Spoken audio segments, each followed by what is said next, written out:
Hi, this is Amit from Digital Inspiration, and today I will talk about blogging and what you can do to take your blog to the next level. Now, I'm a computer science engineer, but after having worked in the corporate world for about 5 years, I quit my job and started this blog called Digital Inspiration. Now, this blog mostly has how-to guides and software tutorials around all things tech. I started this blog in 2004, so it's almost 10 years now that I have been blogging. Now, it was a very different story back then. There was no Facebook or Twitter, and the only way people could subscribe to your blog was through RSS feeds or through email newsletters. Also, Google search results were a mere collection of 10 blue links, so it was relatively easy to get on the front pages of Google. It's almost impossible now. Also, people would maintain blog roles and link roles, so if they found something interesting, they would generously link to you. Today, if I find something interesting on the internet, I either tweet it or put it on Facebook, but back then, people would generously link to your stuff from their own blogs. So what does it take to become a successful blogger? Now, frankly speaking, there are no secrets or magic wand that will make your blog a success, but I think it's a combination of good luck, hard work, and consistency. In one of my recent interviews with Lifehacker, they asked me how I work, and I said I work enthusiastically and I work diligently.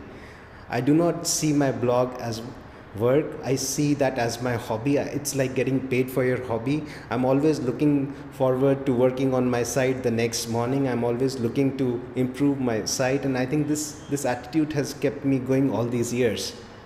So in this video, I will try to summarize some of my learnings, and I will try to share some tips that will probably help improve your blog and take it to the next level. So let's get started. Tip number one, and I think this is the most important one, you should move to WordPress. If you're on Blogger, do your blog a favor and move everything to WordPress. It isn't complicated and will definitely help you in the long run, especially from the search engine perspective. Now, Blogger is a great platform, it's easy and they have some great visual templates, but the biggest drawback with Blogger is that it blocks everything from search engines that is not an article or a post. Also, it is relatively difficult to tickle with the backend, and that may become a bottleneck once you want to take your blog to the next level. There's another big concern that I have with Blogger, and that is it's mostly a distraction for Google. Now, Google in the past have mercilessly killed products that have been very popular. For example, Google Reader. I'm not saying that Google will kill Blogger someday, but why build your business on something where you do not have enough control on the platform itself?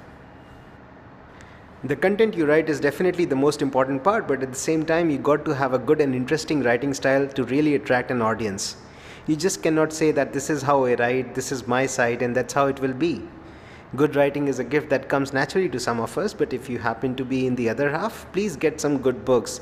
There's the element of style, there is On Writing by Stephen King, there is On Writing Well, and also Eat, Shoots and Leaves.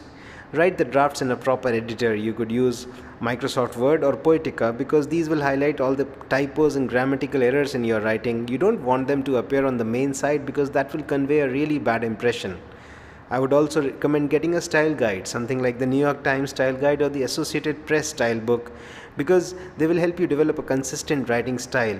These style guides have accepted writing rules for journalism, and there's no reason why you cannot apply those rules to your own style of writing.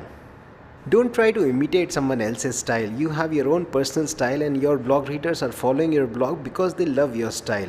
Make your writing your own. You don't have to imitate someone, nor do you have to write your blog as if you're writing a press release. Make it personal. The most important part of a blog is actually the post headline, and suddenly everybody is trying to do BuzzFeed style headlines. This is why the Apple Watch is not round, the chart that Google executives don't want you to see. You will never believe what Facebook will unveil next. Now, with these headlines, what happens is that you raise the expectation level of the audience, and when they read the actual content, they are often disappointed. Such headlines do invite visitors, but what is the point of a visit when the person is just glancing at your site and leaving it disappointed? My suggestion would be that you have boring headlines that are accurate, but they not be very cute or clever. Everyone should be able to guess what your article is all about by looking at the post headline itself. There's a lot of noise in the blogging world, and there's a mad rush to report something new. But take a step back and think, are you really adding any value or just contributing to the echo chamber? It is probably the job of the mainstream media or the really big blogs to publish news as it happens, but for the rest of us, we can step back and only say when we have something interesting to say. You won't lose much if you aren't among the first few to report a news. Just say no to guest blogging. I mean, think like a businessman. You aren't getting anything in return by giving away your content to another site for free. Yes, it will help raise your profile on the internet if you manage to write for reputed and authoritative sites like TechCrunch or the Huffington Post, but 99% of the guest blogging on the internet is done to direct some link juice to your actual website, but that's just waste.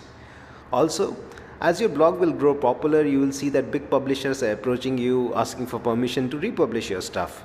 Now, don't get too excited about this. They will promise you eyeballs in return for your content, but that won't actually happen. People will just read your content on their site and go away. What you should instead ask for is a two-way partnership. If they can republish your stuff, would they be okay if you republish their stuff on your own website? Always make it a point to use good high-resolution images or screenshots with your blog posts. This helps for two reasons.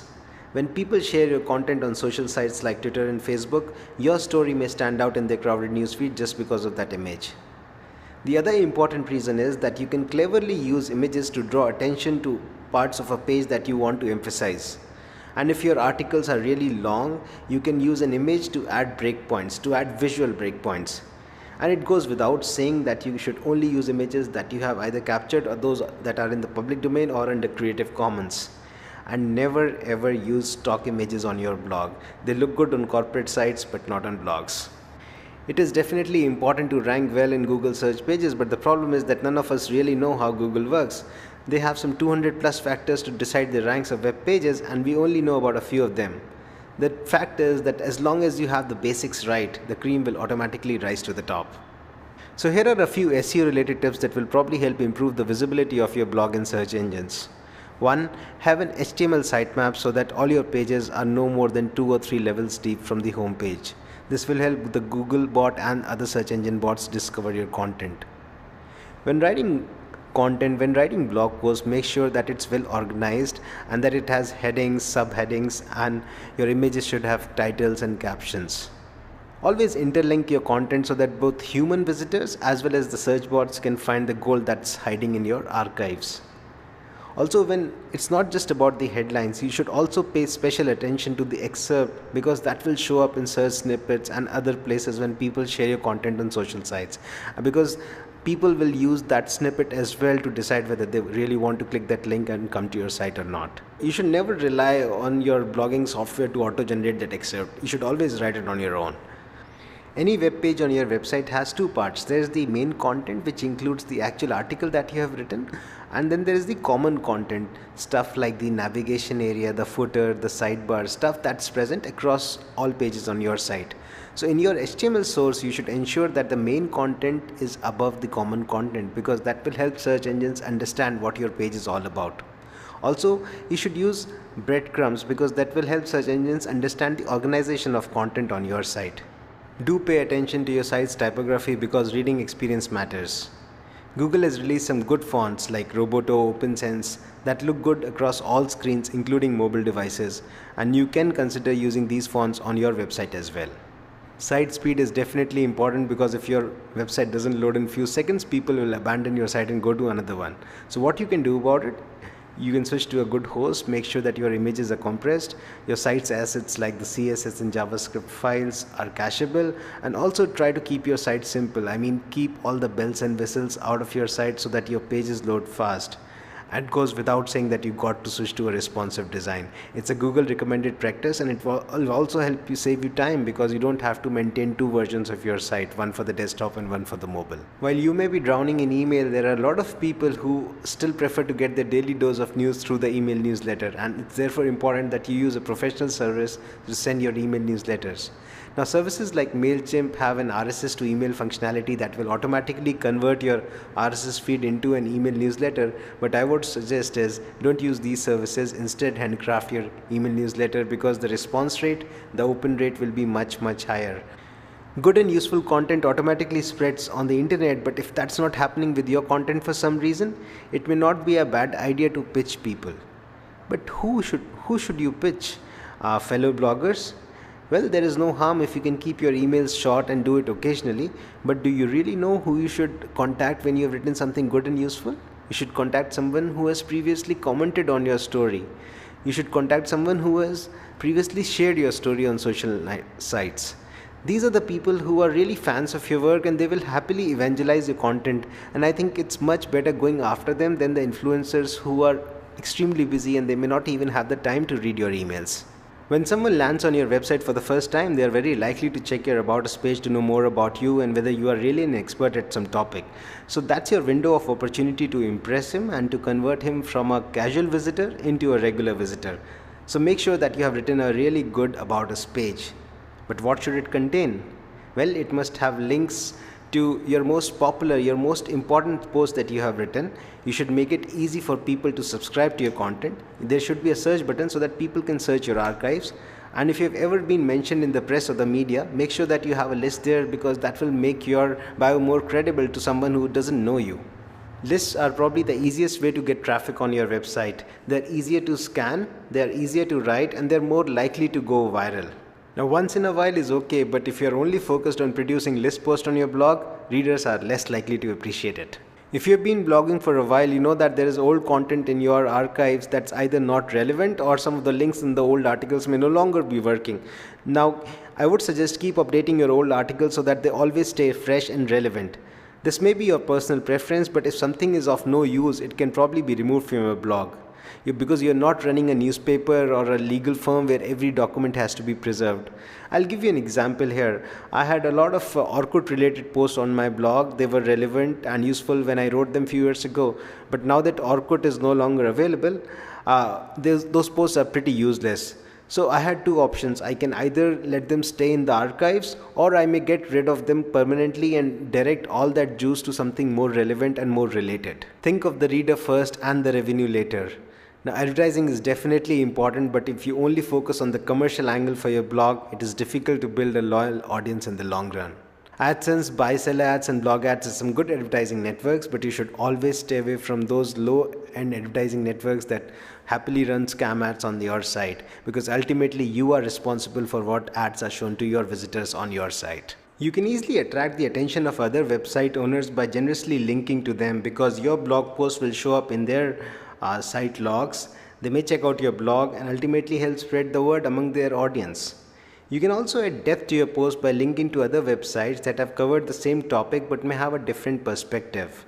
Some people even suggest that Google prefers pages that have links, and they see them as more trusty and more authoritative.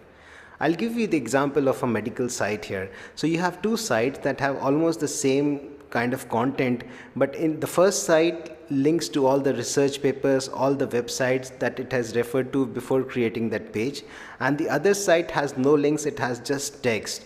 So if you're reading these two pages, you are more likely to trust the one that has those links to the research papers and that has cited all the sources, right? Same is true with Google. They may see pages that have links as more trustworthy, more authoritative. You're probably using Google Analytics to measure the traffic on your website, but are you looking at the right metrics? Page views are useless, because if somebody comes and just leaves, that's a lost visit. What you really need to focus on is the returning visitor count, the bounce rate, and the amount of time that people are spending on your website. If they're just landing and leaving, you got to diagnose why that's happening. Maybe they aren't finding the information in your pages. Maybe the title is something else and the actual content is something else. Maybe they don't like the layout of your site. Maybe the typography is bad. You got to diagnose the reason. You should always strive to increase the amount of time that people spend on your web pages, and there are a few ways to do that. You can add a related post section to your website so that once people are done reading an article, they can check out the other related articles on your site. You can also try the approach that QZ.com and Tiny.com have taken up, where the next article automatically loads when somebody has finished reading the current article. Google is no longer sharing the search queries with webmasters, but you can always analyze your internal search queries through Google Custom Search and through Google Analytics to understand what kind of solutions people are seeking on your website. You can then go a step further. In Google Custom Search, you can use the annotations feature to automatically highlight such pages in search results, and readers have limited time, so if you give them the information they're looking for instantly, they're going to like you even more. In all these years, I have tried to harness various publication channels, and I think that has also helped grow my blog. I've written a book for the Kindle, I have a YouTube channel, I do a podcast on iTunes, which is essentially my YouTube videos in downloadable format. I curate stuff on Flipboard. I also upload my slides on SlideShare. Now, only a few 100,000 people probably know about my website, but these channels are known to millions of internet users. It thus helps to have a presence there. You can automate all this with IFTT and buffer, but always repurpose your content for other channels. Everyone can have a blog on the internet, but the thing that differentiates you from other blogs is, of course, your expertise, your writing skills, and most important, your credibility.